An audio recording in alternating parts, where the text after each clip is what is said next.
เอาอันนี้เป็นบรรยากาศตอนเศร้าๆของบุญท่านหลวงนี่ดอกก็สิประมาณนี้แหละห่างห่านกับแม่นปิดไว้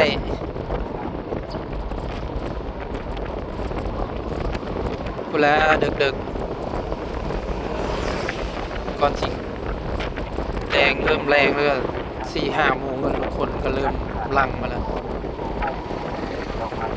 โอ่งนี้แม่นห่านกับปิดไว้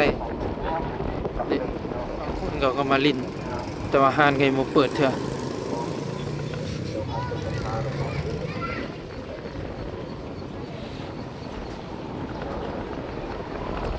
นี่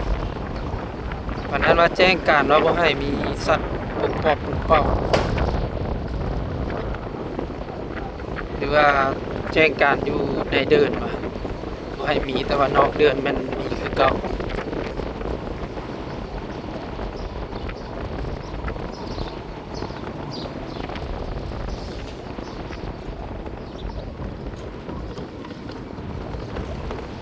ไปซื้อว่าก็บ่สิยานข้าวหลามปิ้งไก่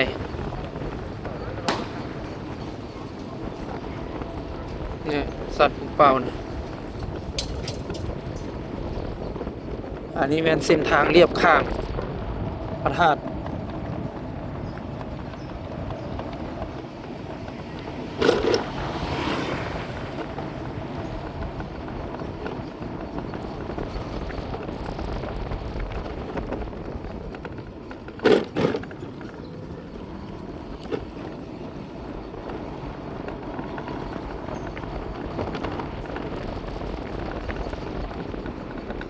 เอาคลิปนี้ก็ฝากไว้ซ้ำนี้เนาะบ่ได้มีอย่างไรเอามาซ้ำนี้ละฝากกดไลค์กดแชร์กดติดตามขอบใจ